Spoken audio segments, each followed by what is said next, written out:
ರಾಜ್ಯ ಸರ್ಕಾರದ ಎಲ್ಲ ಇಲಾಖೆಗಳ ಆಡಳಿತದಲ್ಲಿ ಕನ್ನಡವನ್ನು ಕಡ್ಡಾಯವಾಗಿ ಪೂರ್ಣ ಪ್ರಮಾಣದಲ್ಲಿ ಬಳಸುವಂತೆ ಸರ್ಕಾರದ ಮುಖ್ಯ ಕಾರ್ಯದರ್ಶಿ ಡಾಕ್ಟರ್ ಶಾಲಿನಿ ರಾಜಿನಿ ಸುತ್ತೋಲೆ ಹೊರಡಿಸಿದ್ದಾರೆ.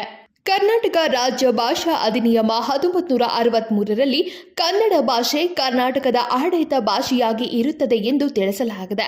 ಹೀಗಾಗಿ ಕನ್ನಡದಲ್ಲಿ ಬರುವ ಅರ್ಜಿ ಮತ್ತು ಪತ್ರಗಳಿಗೆ ಕಡ್ಡಾಯವಾಗಿ ಕನ್ನಡದಲ್ಲೇ ಉತ್ತರಿಸಬೇಕು. ಎಲ್ಲ ಸರ್ಕಾರಿ ಕಚೇರಿಗಳಲ್ಲಿ ನಾಮಫಲಕಗಳನ್ನು ಕನ್ನಡದಲ್ಲಿಯೇ ಪ್ರದರ್ಶಿಸಬೇಕು. ವಿಧಾನ ಮಂಡಲದ ಕಾರ್ಯಕಲಾಪಗಳು, ಪತ್ರ ವ್ಯವಹಾರ, ಗಮನ ಸೆಳೆಯುವ ಸೂಚನೆ ಇತ್ಯಾದಿಗಳು ಕಡ್ಡಾಯವಾಗಿ ಕನ್ನಡದಲ್ಲೇ ಸಲ್ಲಿಸಲು ತಿಳಿಸಲಾಗಿದೆ. ನೇಮಕಾತಿ, ವರ್ಗಾವಣೆ ಮತ್ತು ರಜೆ ಮಂಜೂರಾತಿ ಸೇರಿದಂತೆ ಇತರೆ ಎಲ್ಲ ಸರ್ಕಾರದ ಆದೇಶಗಳನ್ನು ಸಹ ಕನ್ನಡದಲ್ಲಿ ಹೊರಡಿಸಬೇಕು.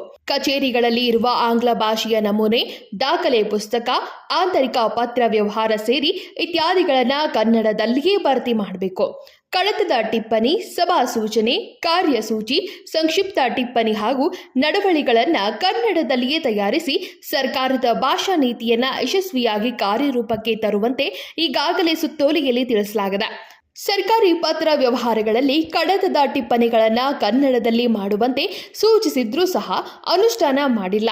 ಇದನ್ನು ಗಮನಿಸಿದ ಸಿಎಂ ಸಿದ್ದರಾಮಯ್ಯನವರು ಕಡತದ ಟಿಪ್ಪಣಿಗಳು ಮತ್ತು ಪತ್ರ ವ್ಯವಹಾರಗಳು ಕನ್ನಡದಲ್ಲಿ ಬಾರದಿದ್ದಲ್ಲಿ ಅಂತಹ ಕಡತಗಳನ್ನು ಹಿಂದಕ್ಕೆ ಕಳುಹಿಸಿ ಎಂದು ಹೇಳಿದ್ದಾರೆ.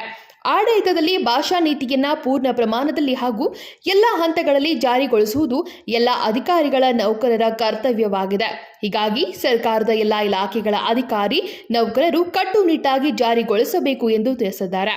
ಕೇಂದ್ರ ಸರ್ಕಾರ ಹೊರ ರಾಜ್ಯಗಳು ಮತ್ತು ನ್ಯಾಯಾಲಯಗಳ ಪತ್ರ ವ್ಯವಹಾರಗಳನ್ನು ಹೊರತುಪಡಿಸಿ ಉಳಿದೆಲ್ಲ ಪತ್ರ ವ್ಯವಹಾರಗಳು ಕಡ್ಡಾಯವಾಗಿ ಕನ್ನಡದಲ್ಲಿಯೇ ಇರಬೇಕು ಎಂದು ರಾಜ್ಯ ಸರ್ಕಾರದ ಸುತ್ತೋಲೆಯಲ್ಲಿ ಸ್ಪಷ್ಟವಾಗಿ ನಿಖರ ತಿಳಿಸಿದೆ. Rajashekar Hiremath, KMM Kannada news, Belagavi.